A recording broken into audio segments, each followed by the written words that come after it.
얼마 전에 제 친구가 그 인터넷 페이스북에다가 올려놓은 이 한 자료를 제가 보았습니다. 2013년도 기준의 자료인데요, 지금과 크게 다르지 않을 것 같아요. 서울 시민, 아마 서울 시민을 대상으로 한 연구 결과입니다. 연령대별, 서울 시민 연령대별 사망률에 대해서, 주요 사망 원인에 대한 기사였어요. 10대, 20대, 30대의 사망률 1번은 바로 자살이에요. 무려 20대 같은 경우는 주요 사망 원인 중에서 50%가 넘는 것이 자살입니다. 꿈을 잃어버리고 수렁과 같은 현실 속에서 고통스러워하고 있는 젊은이들의 신음소리가 들리는 것 같습니다. 젊은이들이, 이 시대의 젊은이들이 나약해서라고요? 아닙니다. 이 시대가 그만큼 젊은 세대들을 붙들어주지 못하고 있기 때문인 거죠. 그런가 하면 40대 이상, 40대, 50대, 60, 70대 그 이상의 우리 어르신들의 사망률 1위는 뭡니까? 암이에요. 원치 않는 질병으로, 내가 원하지 않는 질병으로 생명을 잃어버린다는 거죠. 마음이 병들어서 죽든지, 몸이 병들어서 죽든지, 사고로 가든지, 우리는 모두가 다 죽음이라는 인생의 종착점을 만나게 된다는 것을 압니다. 저는 웬만하면 우리 수원수목의 성도님들은 다 100세 이상 사시길 축복합니다. 예수님께서 사랑하시던 어떤 한 가정에도 그러한 죽음의 기운이 엄습하고 있었어요. 오빠가 갑자기 아픈 거예요. 그냥 아픈 게 아니라 거반 죽게 될 정도로 아프게 되었습니다. 어떻게든 이 오빠를 살려보기 위하여 백방으로 노력해보고, 혹시 예수님을 만나고 예수님을 모셔오면 오빠가 낫지 않을까라는 마음을 가지고 예수님께 사람을 보냈는데, 예수님이 나사로가, 이 죽은 사람의 이름이 나사로거든요. 나사로의 집에, 마을에 도착했을 때에는 이미 그들의 오라버니 나사로가 죽은 지 사흘이라는 시간이 지난 거예요. 이미 상황 끝. 위문하러 온 문상객들만 그 집에 있고, 통곡하는 가족들만, 그 울음소리만 들리고 있는 그 상황 속에서 예수님이 오셨다는 소식을 마르다가 들은 거예요. 그래서 마르다는 주님 맞이하러 나가고, 마리아는 그 집안에 앉아서 위로하러 온 문상객들을 맞이하며 애도의 시간을 보내고 있었어요. 예수님을 만나고 온 마르다가 마리아에게 선생님이 너를 부른다라고 말씀하시니까 마리아가 급히 일어나 예수님께로 갑니다. 상갓집에 와 있었던 다른 유대인들은 마르다가 갑자기 일어나가지고 밖으로 나가는 걸 보고, 무덤에 가서 곡을 하려고 가나 보다라는 생각을 했어요. 왜냐하면 유대인들의 장례 풍습에는 그런 일이 있었거든요. 무덤에 가서 곡을 하고 다시 집에 왔다가 다시 무덤에 가서 곡을 하고. 그래서 다른 유대인들도 급히 따라서 마리아를 쫓아서 나갔어요.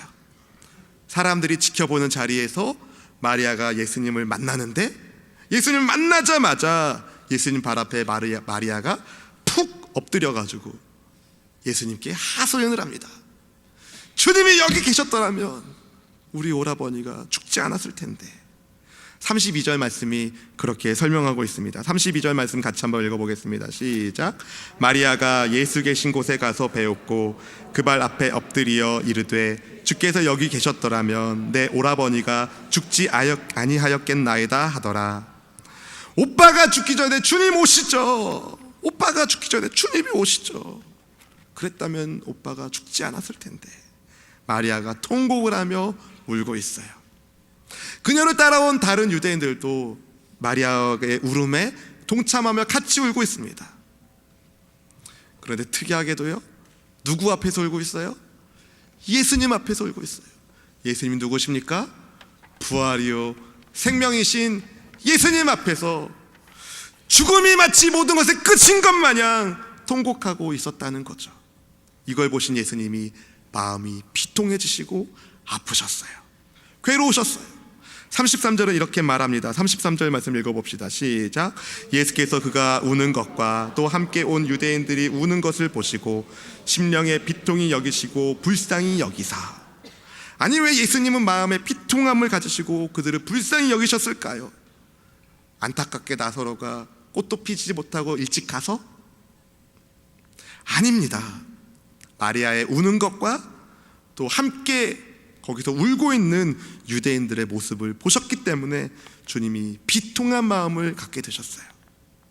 우리말 성경에 예수님께서 마음이 비통하셨다라는 것을 헬라어 성경을 직역하면, 쉽게 이해할 수 있도록 묘사한다면, 예수님께서 몸이 부들부들 떨릴 만큼 괴로우셨다고 성경은 말하고 있습니다.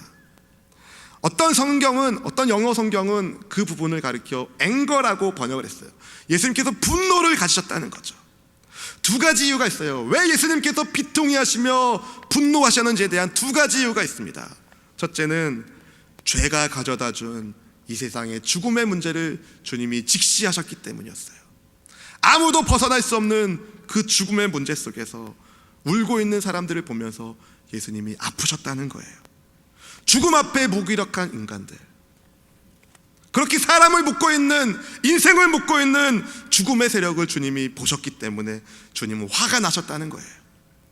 그리고 또 다른 하나는 하나님을 믿는다고 말하는 유대인들이, 그토록 예수님과 같이 교제하고 주님의 음성을 듣고 훈련받았던 마리아도 마치 오빠의 죽음이 모든 것의 끝인 것처럼 통곡하고 있는 것, 예수님의 부활이요 생명이신 것을 알지 못하고 생명이신 예수님 앞에서 오빠가 죽었다고 울고 있는 그들의 불신앙이 예수님의 마음을 속상하게 했다는 거예요. 마리아는 거기에 있는 사람들과 다르지 않게 슬픔 속에서 울고만 있었습니다. 이걸 보신 예수님이 눈물을 흘리셨어요. 예수님도 우셨습니다. 35절은 이렇게 말합니다. 예수께서 눈물을 흘리시더라. 주님은 죄로 인한 죽음과 그리고 그 죽음 앞에 절망하고 있는 사람들의 울음을 보고 계셨다는 거예요. 그 불신앙에 대해서는 분노하고 계셨지만 그 마음 가운데 안타까움이 있었다는 거죠. 예수님이 나사로가 어디 있냐고 물으셨어요. 그러자 여기 있습니다 라고 사람들이 대답하죠. 사랑하는 성도 여러분, 그런 다음에 주님이 행하신 것은 눈물을 흘리신 것이었어요. 예수님은 피도 눈물도 없는 분이 아니십니다.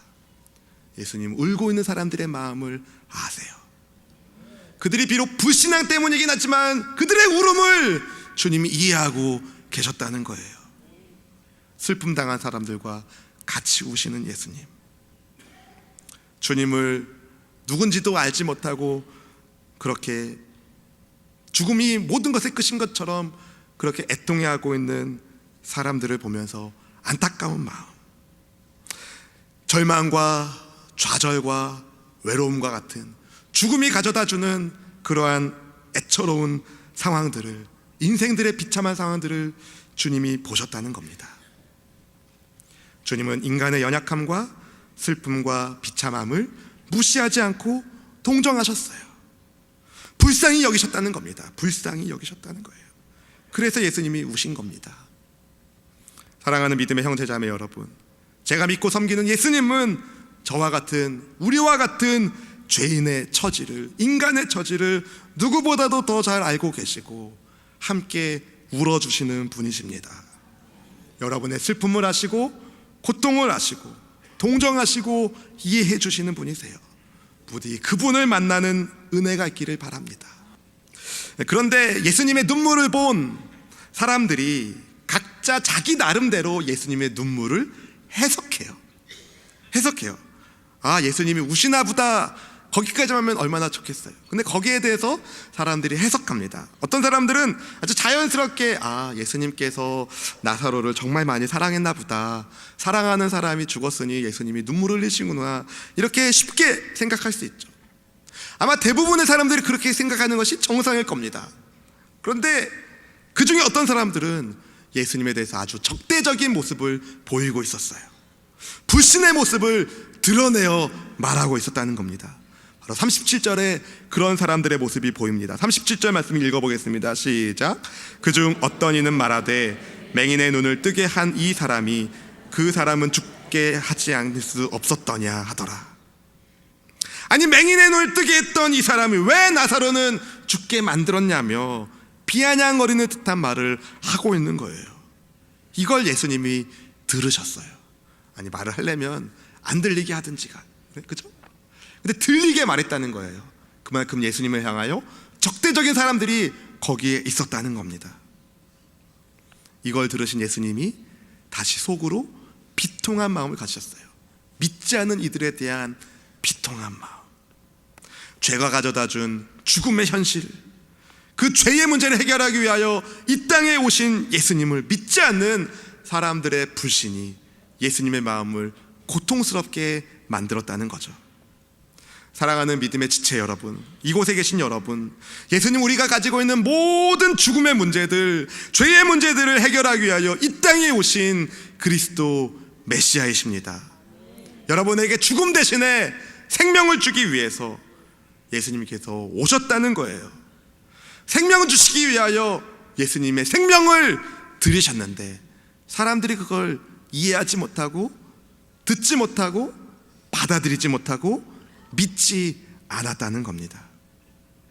이런 불신의 모습을 보면 저 같으면 됐다 하고 갈 것 같아요.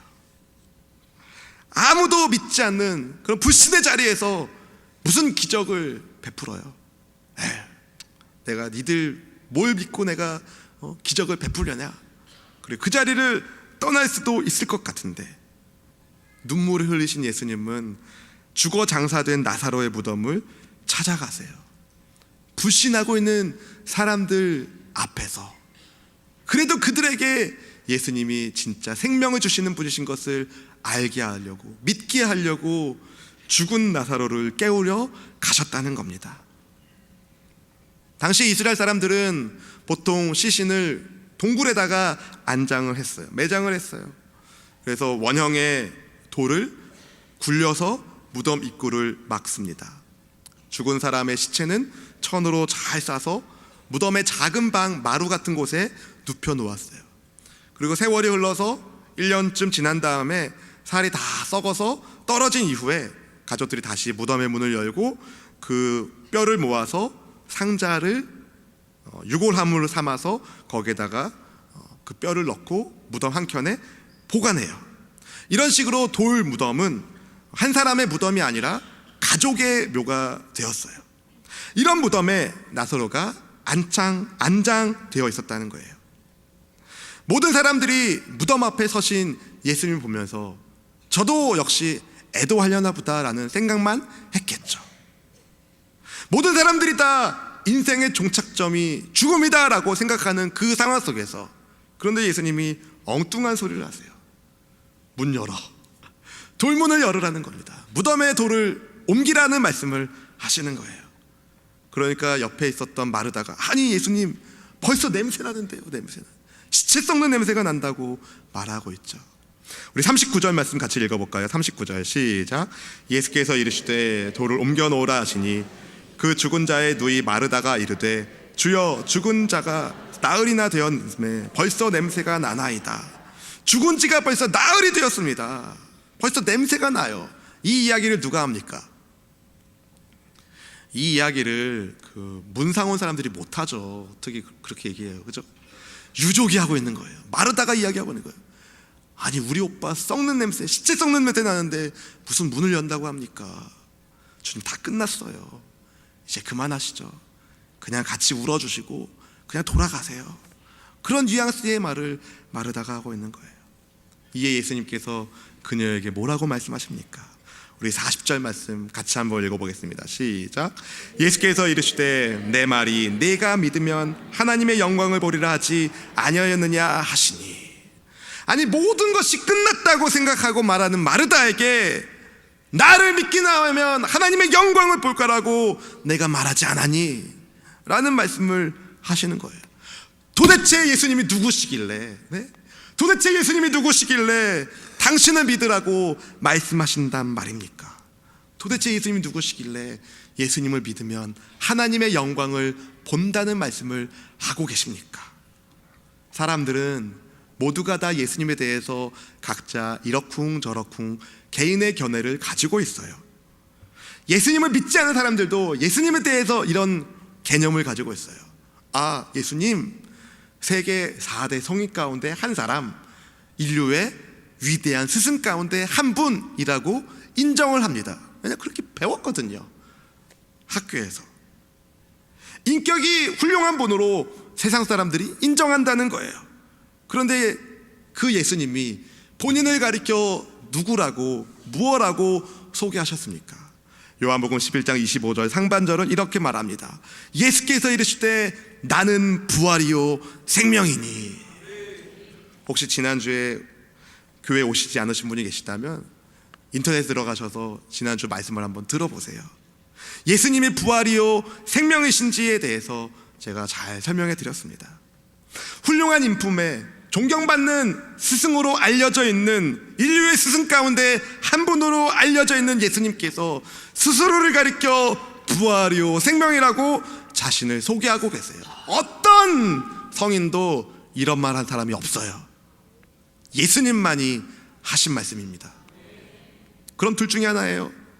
예수님이 온 세계 사람들을 다 속인 희대의 사기꾼이든지, 아니면 진짜 그분이 부활이요 생명이시든지. 근데 예를 들어서 제가 강단에서 이런 말하기 얼마나 부담스러운지 아세요? 예를 들어서 예수님이 사기꾼이라고 한다면 그분이 하신 말씀을 이해할 수 없어요. 그분의 고고하신 인품이 드러나오는 그 신약의 말씀들을 볼 때 사기꾼이 할 말이 아닌 거죠. 그분의 높은 인품을 설명할 길이 없습니다. 누가 오리를 가자고 하면 심리를 가지고, 왼쪽 뺨을 맞으면 오른뺨을 대어라, 누가 겉옷을 달라면 속옷도 주고, 강도 만난 자의 이웃이 되어라, 이런 말씀을 하시는 예수님의 말씀을 들으면서 저는 그분이 사기꾼이 아니라는 것을 믿습니다. 우리는 예수님께서 바로 무덤 문이 열렸으면 나사로야 나와라 라고 말씀하셔가지고 나사로를 무덤에서 끄집어내셔가지고 나사로의 그 수건을 탁 주님이 풀어주시면서 어깨 위에, 나사로 어깨 위에 손을 딱 올리시면서 나사로가 살아난 것을 보아니? 내가 바로 부활이다, 내가 바로 생명이다. 그러면 안 믿을 사람 누가 있겠어요? 다 믿겠죠? 안 그렇겠습니까? 그런데 그렇지 않다는 것을 여러분 다음 주에 볼 겁니다. 다음 주에도 꼭 나오세요. 그런데 예수님께서는 그렇게 하지 않으셨어요. 오히려 하나님께 기도하기 시작하셨습니다. 예수님의 기도에 아주 중요한 의미가 담겨 있어요. 과연 예수님께서 뭐라고 기도하셨는지 한번 살펴봅시다. 우리 41절 42절 말씀 같이 한번 읽어봅시다. 시작. 돌을 옮겨 놓으니 예수께서 눈을 들어 우러러 보시고 이르시되 아버지여 내 말을 들으시는 것을 감사하나이다. 항상 내 말을 들으시는 줄을 내가 알았나이다. 그러나 이 말씀을 하옵는 것은 둘러선 무리를 위함이니 곧 아버지께서 나를 보내신 것을 그들로 믿게 하려 함이니이다. 아멘. 예수님의 기도는 감사로 시작하고 하나님 아버지를 신뢰함 속에서 무덤 주위를 둘러선 무리가 예수님을 믿게 해달라는 간구로 끝나요. 이게 이상한 거예요. 이게 왜 이상해요? 나사로를 살려달라는 기도가 없어요. 아니, 나사로를 살려달라는 기도를 하셔야죠. 근데 왜 그 기도를 안 하시고 이 사람들에게 믿음을 달라는 기도를 하실까요? 중요한 의미가 있습니다. 기적보다 믿음이다. 기적보다 중요한 것, 죽은 나사로가 살아나는 것보다 더 중요한 것이 있는데 그것은 바로 예수님을 믿는 거였다는 거죠. 그래서 그 기도를 하신 다음에 예수님께서 큰 소리로 외치십니다. 43절 말씀이 이렇게 말합니다. 이 말씀을 하시고 큰 소리로 나사로야 나오라 부르시니. 큰 소리로, 예수님이 큰 소리로 말씀하셨어요. 나사로야 나오라. 시체 썩는 냄새가 나더라도 나사로야 나와라. 무덤에 있지 말고 나와라. 큰 소리로 부르셨어요. 주님이 작은 소리로 부를 수도 있었지만 주님은 지금 이 순간 죽음을 꾸짖고 계셨습니다. 나사로야, 나오라. 하늘 위엄 가득한 권위 있는 큰 목소리로 나사로야, 나오라 라고 부르셨어요. 이 나사로야, 나오라라는 이 말씀을 헬라어 성경을 직역하면 이렇게 해석할 수 있어요. 나사로야, 이리로 밖으로, 이리로 밖으로, 이렇게 장소를 나타내주는 단어가 2번 반복되어 쓰이면서 우리는 예수님께서 나사로를 사망의 자리에서 이쪽으로 와라, 생명의 자리로 와라, 나사로가 있는 절망의 자리에서 이쪽으로 와라, 내가 있는 소망의 자리로 오라고 부르는 것을 보게 됩니다. 사랑하는 성도 여러분, 예수님은 우리를 부르고 계세요. 주님께로 부르고 계세요. 예수님께서 우리 죄를 대속하기 위하여 십자가 위에 죽으셨을 때에 사람들은 모든 것이 다 끝났다고 여겼지만 주님께서는 열린 무덤에서 부활하시고 승천하시고 그러므로 우리에게 부활의 소망이 되어 주셨습니다. 주를 믿는 모든 사람들에게 구원의 소망이 되어 주셨다는 거예요. 우리는 예수님을 믿음으로 영생을 약속받고 생명의 자리로 삶을 옮길 수 있게 된 겁니다. 절망의 자리에서 행복의 자리로 나옵시다.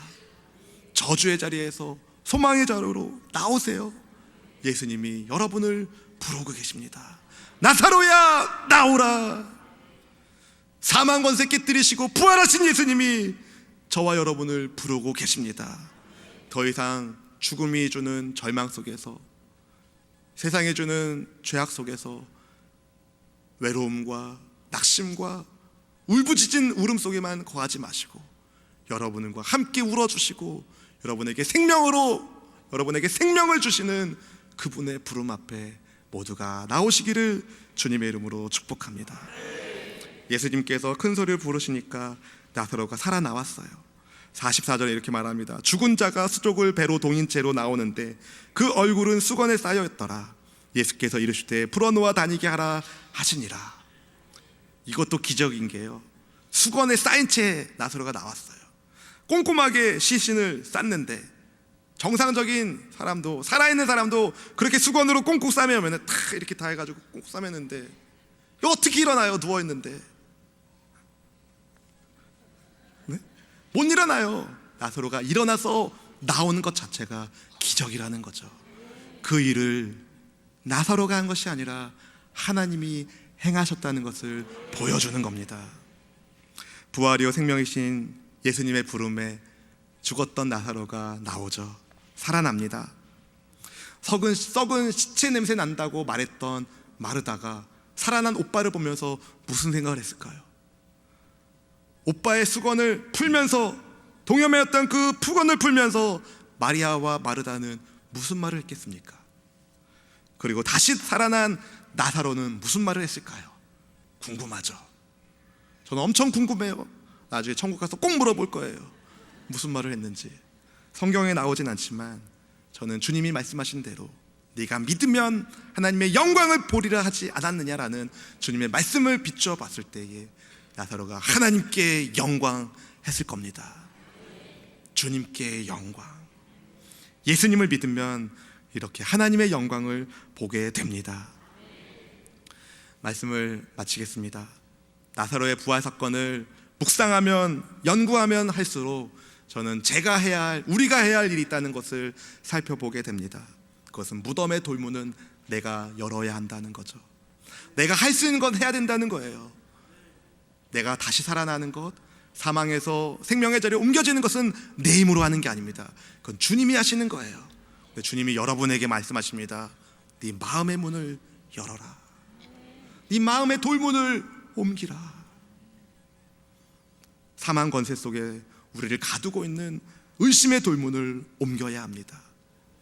우리가 행복한 삶을 살지 못하도록 만드는 불신의 돌문을 열어야 합니다. 원망과 불평과 시기의 돌문을 열어야 합니다. 예수님은 저와 여러분에게 생명 주시기 위해 이 땅에 오신 분이세요. 예수님 믿는 모든 사람들은 주님이 공급하시는 하늘 생명 양식으로 영원히 사는 복을 누리게 될 겁니다. 진짜 행복한 인생을 살게 될 것입니다. 시체 썩는 냄새나는 나사로도 찾아와 주시는 예수님께서 왜 여러분을 안 찾아와 주시겠어요? 왜 여러분을 안 불러주시겠어요? 예수님은 지금 여러분 한 사람의 한 사람의 이름을 부르고 계십니다. 누구누구야 나오라, 나사로야 나오라. 거기 있지 말고 예수님이 계신 생명으로, 소망으로, 구원의 자리로 나오라고 주님이 부르고 계세요. 참된 행복 어디 있습니까? 예수님 안에 있는 겁니다. 예수님만이 사망을 깨뜨리신, 죄의 권세를 깨뜨리신 전능하신 분이시니 그분께서 사망과 질병과 절망과 외로움과 같은 저주의 권세, 죄의 권세를 깨뜨리셨기 때문에 예수님 안에 있으면 우리는 당당한 믿음의 사람이 되는 겁니다. 하나님의 영광을 보는 하나님 나라의 백성이 되는 겁니다. 믿는 자가 하나님의 영광을 본다고 성경은 말하고 있어요. 나사로야 나오라. 여러분 부르시는 주님의 음성에 믿음으로 반응하길 축복합니다. 예 주님, 제가 여기 있습니다. 예 주님, 주님의 부름에 제가 여기 나왔습니다. 여러분을 주께서 부르시는 것은 여러분을 괴롭히려고 부른 것이 아니라, 여러분을 시험 들게 만들려고 부르신 것이 아니라, 여러분에게 진짜 행복한 인생, 진짜 생명의 인생, 진짜 사랑 가득한 평강의 인생을 주시기 위함입니다. 저는 믿습니다. 예수님을 믿으면 하나님의 영광을 봅니다. 우리의 마음의 문을 열고 주님을 영접하길 축복합니다.